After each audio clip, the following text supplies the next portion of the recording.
एक टैलेंटेड खिलाड़ी का करियर कैसे जानबूझकर बर्बाद किया गया। टीम इंडिया का वो रन मशीन खिलाड़ी जिसका करियर द्रविड़, लक्ष्मण और सचिन खा गए। वो खिलाड़ी जिसका बेंच पर ही खत्म हो गया करियर। भारत का वो कलात्मक बल्लेबाज जिसके खेल की दुनिया दीवानी थी। वो खिलाड़ी जो मैदान पर फील्डिंग के दौरान चीते से ज़्यादा फुर्तीला था। दोस्तों, भारत में क्रिकेट जैसे खेल की जो लोकप्रियता देखने को मिलती है, शायद ही किसी और मुल्क में ऐसे देखने को मिले, क्योंकि इस खेल ने नाम, शोहरत और पैसा सब कुछ दिया है। यही वजह है कि 140 करोड़ की आबादी वाले इस भारत देश में हर एक युवा क्रिकेटर बनने का ख्वाब संजोता है और उसे पूरा करने के लिए दिन रात एक भी करता है। लेकिन जब वो उस मुकाम तक पहुंचता है तो उसके टैलेंट को नज़रअंदाज कर उसे सिर्फ बेंच पर बैठा दिया जाता है और इस तरह उसका करियर बेंच पर ही दम तोड़ देता है। इंडियन क्रिकेट के इतिहास में बहुत से ऐसे होनहार और काबिल खिलाड़ी हुए हैं जिनका करियर सिर्फ एक मौके की तलाश में ख़त्म हो गया। ऐसे ही एक खिलाड़ी है जिसमें टैलेंट तो अकूत था, लेकिन सिर्फ एक मौके की आस में उसकी आंखें पथराने लगी और फिर थक हार कर क्रिकेट से दूर हो गया। दोस्तों, आप देख रहे हैं चक दे क्रिकेट की खास पेशकश और आज हम अपनी इस वीडियो में बात करने वाले हैं भारतीय टीम के उस खिलाड़ी की जिसकी बल्लेबाजी को देखकर दिग्गजों ने कहा था कि आने वाले वक्त में रनों का अंबार लगा देगा। लेकिन फिर ऐसा क्या हुआ कि इस खिलाड़ी के साथ वो एक मौके के लिए तरस गया। जी हाँ, हम बात कर रहे हैं सुब्रमण्यम बद्रीनाथ की। वो बद्रीनाथ जिसमें एक बड़े खिलाड़ी बनने के सभी गुण थे। आज हम अपनी वीडियो में इसी होनहार खिलाड़ी के क्रिकेटिंग जीवन के सफ़र के बारे में जानेंगे। सुब्रमण्यम बद्रीनाथ का जन्म 30 अगस्त 1980 को तमिलनाडु के कंबकम गांव में हुआ था। भारत के सभी बच्चों की तरह बद्रीनाथ को भी बचपन में क्रिकेट खेलने का बहुत शौक था। बद्रीनाथ हमेशा ही अपना आदर्श सचिन तेंदुलकर को मानते थे। बद्रीनाथ के हुनर को सबसे पहले उनके पिता ने पहचाना था। एक दिन पास के ही एक मैदान पर 7 बच्चों के साथ क्रिकेट खेल रहे थे। काफ़ी शाम हो चुकी थी। बद्रीनाथ के पिता उन्हें लेने गए तो उन्होंने अपने बेटे का खेल देखा, जिसके बाद वो काफ़ी प्रभावित हुए। बद्रीनाथ के पिता कुछ दिन तक बेटे के साथ ग्राउंड पर खेल देखने जाते थे। बद्रीनाथ ने अपनी शुरुआती शिक्षा तमिलनाडु के ही पद्म शेषाद्री से पूरी की। ये वही फेमस स्कूल है जहां से गूगल के सीईओ सुंदर पिचाई और भारतीय स्पिनर रविचंद्रन अश्विन ने भी अपनी शिक्षा पूरी की है। बद्रीनाथ ने स्कूली दिनों से ही अपनी पहचान बनाई है। यही नहीं, वो अपना करियर शुरू से ही सिर्फ क्रिकेट में ही बनाना चाहते थे। उन्हें अन्य खेलों में बिल्कुल भी दिलचस्पी नहीं थी। बद्रीनाथ को जो कोई भी खेलते हुए देखता था, सबकी जुबां पर एक ही नाम होता था, तुम एक दिन भारत के लिए ज़रूर खेलोगे। स्कूली और क्लब क्रिकेट खेलने के बाद बद्रीनाथ को घरेलू क्रिकेट में बहुत जल्द मौका मिल गया। बद्रीनाथ ने अपना प्रथम श्रेणी क्रिकेट करियर की शुरुआत साल 2000 में तमिलनाडु से की। बद्रीनाथ उन बल्लेबाजों में से एक थे जो एक बार क्रीज पर टिकने के बाद जल्दी आउट नहीं होते थे। अंगद की तरह पांव जमाकर बल्लेबाजी करने वाले बद्रीनाथ गेंदबाजों का दम निकाल देते थे।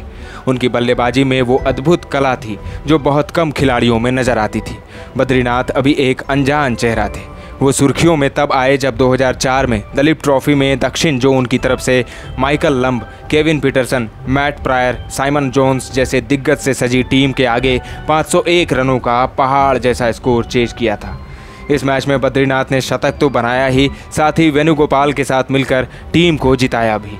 अभी बद्री के लिए ये तो एक महज शुरुआत थी। इसके बाद बद्री का बल्ला आगे बहुत कुछ करिश्मे दिखाने वाला था। साल 2005 में बद्रीनाथ ने रणजी के इस सीजन में सिर्फ 5 मैचों में 80 की शानदार औसत से 636 रन ठोक दिए थे।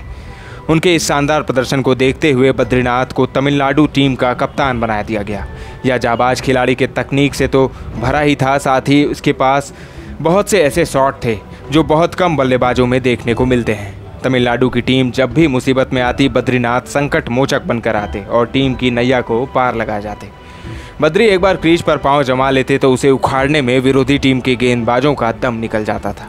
बद्री का बल्ला शांत होने का नाम ही नहीं ले रहा है। यही वजह थी कि 2006 और 2007 के रणजी सीजन में बद्रीनाथ ने लगभग 50 की औसत से 436 रन ठोक डाले। बद्रीनाथ को अब दरकार थी बस टीम इंडिया की नीली जर्सी की।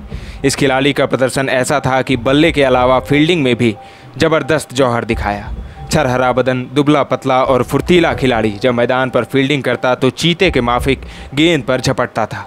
बद्रीनाथ अक्सर पॉइंट पर फील्डिंग करते थे, जहां अक्सर टीम के सर्वश्रेष्ठ फील्डर फील्डिंग करते हैं।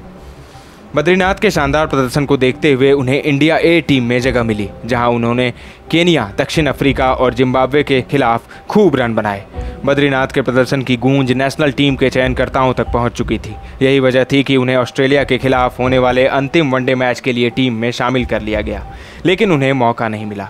बिना मैच खेले ही उन्हें पाकिस्तान दौरे से बाहर कर दिया गया।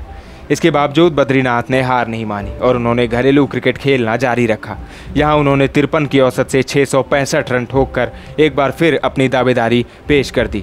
साल 2007 में होने वाले विश्व कप में बद्रीनाथ का नाम सुपर 30 स्क्वाड में तो था, लेकिन आगे उनका नाम नहीं आया, क्योंकि वीरेंद्र सहवाग, राहुल द्रविड़, वसीम जाफर, सौरव गांगुली और सचिन तेंदुलकर जैसे बड़े दिग्गजों के आगे बद्रीनाथ का खेल बौना साबित हो रहा था। किस्मत का मारा यह खिलाड़ी टीम में आते आते फिर रह गया, जहां 2008 में भारत को श्रीलंका दौरे पर जाना था। इस दौरे पर वीरेंद्र सहवाग चोटिल हो गए थे, लेकिन बद्रीनाथ नज़रअंदाज करते हुए चयनकर्ताओं ने युवा खिलाड़ी विराट कोहली को टीम में जगह दे दी। विराट अंडर 19 टीम इंडिया को विजेता बनाकर लौटे थे, इसीलिए चारों तरफ उनकी ही चर्चा हो रही थी। दोस्तों, एक खिलाड़ी के लिए दुख का समय तब होता है जब वो घरेलू क्रिकेट में रनों का पहाड़ खड़ा कर रहा हो और उसे देश के लिए खेलने का अवसर ना मिले। मौका न मिलने से झल्लाए बद्रीनाथ ने एक बार एक प्रेस कॉन्फ्रेंस में यहाँ तक कह दिया था कि कम से कम मुझे असफल होने का एक मौका तो दो। अगर मैं इंटरनेशनल क्रिकेट पर रन नहीं बना सका तो दोबारा मैं मौका नहीं मांगूंगा और खुद को दूर कर लूँगा।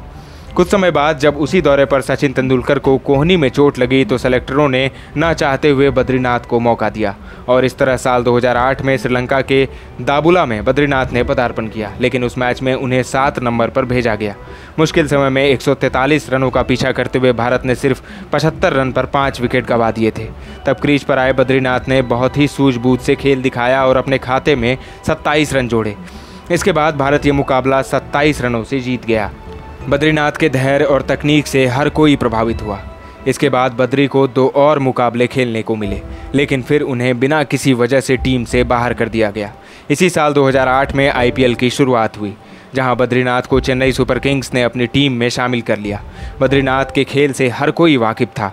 वो धीमी बल्लेबाजी के लिए जाने जाते थे, लेकिन चेन्नई की टीम जब भी मुश्किल में होती, बद्री रौद्र रूप में आकर टीम को मुसीबत से निकाल ले जाते थे। इसके बाद बद्रीनाथ ऑस्ट्रेलिया दौरे पर टेस्ट स्क्वाड का हिस्सा थे, लेकिन उन्हें एक भी मैच खेलने का मौका नहीं मिला। बद्रीनाथ के साथ कुछ ऐसा हो रहा था जिससे पूर्व दिग्गज खिलाड़ी सेलेक्टरों के फैसले से नाराज रहते। उस दौर में बद्री या तो टीम से बाहर होते या फिर बेंच पर बैठे होते। ऐसा उनके साथ तकरीबन 1 साल तक चलता रहा। इसके बाद इसी ऑस्ट्रेलिया के ब्रिस्बेन में आयोजित एक इमर्जिंग टूर्नामेंट में भारत का नेतृत्व किया। इस टूर्नामेंट के एक मैच में उनके बल्ले से 81 रनों की शानदार पारी भी आई। यह टूर्नामेंट भारत ने जीता था। बद्रीनाथ का दुर्भाग्य ये था कि जब वो अपने करियर के पीक पर थे तो उस समय कई बड़े दिग्गज खिलाड़ी थे, जिसकी वजह से वो टीम में नहीं होते थे। बद्री को तभी मौका मिलता जब कोई खिलाड़ी चोटिल होता या फिर 2 मैच बाद उन्हें निकाल दिया जाता था। बद्रीनाथ वनडे में तो अपना डेब्यू कर चुके थे, लेकिन सफ़ेद जर्सी अभी उन्हें मिलना बाकी था। साल 2010 में दक्षिण अफ्रीका के खिलाफ नागपुर टेस्ट में बद्रीनाथ ने टेस्ट डेब्यू किया। बद्री ने अपने पहले ही टेस्ट में डेल स्टेन, मोर्ने मॉर्कल और सोत्सोबे जैसे महान गेंदबाजों के आगे घुटने टेकने के बजाय उनका डटकर सामना किया और 56 रनों की शानदार पारी खेली। इसी टेस्ट में हाशिम आमला, जैक कैलिस ने भी शतकीय पारियां खेली थी, लेकिन भारत यह टेस्ट हार गया।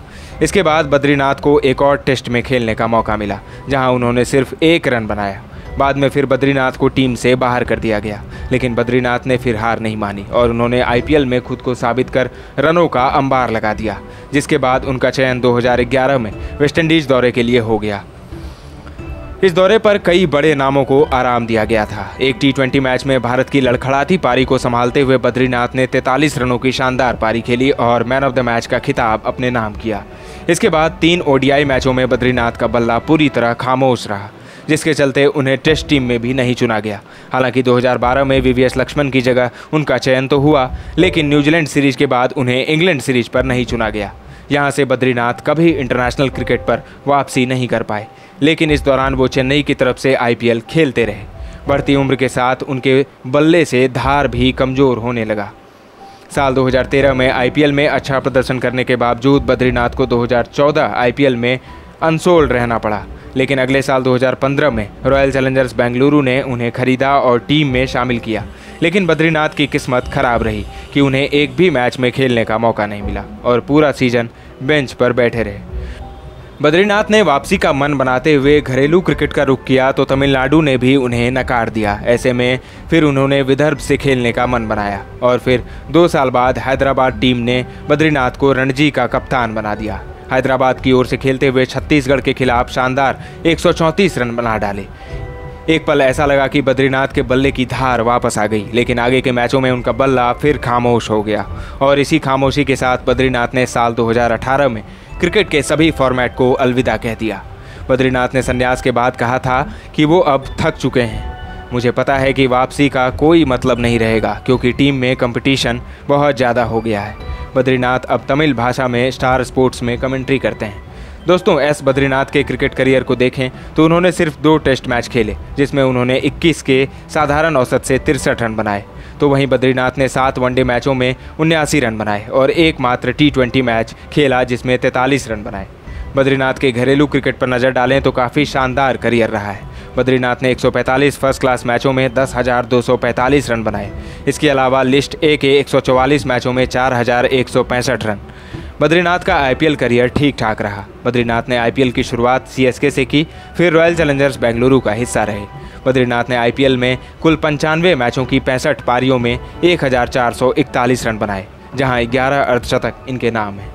दोस्तों, इसमें कोई दो राय नहीं कि सुब्रमण्यम बद्रीनाथ जैसा खिलाड़ी प्रतिभावान था। इसके बावजूद उसे साबित करने को ज़्यादा मौके नहीं मिले।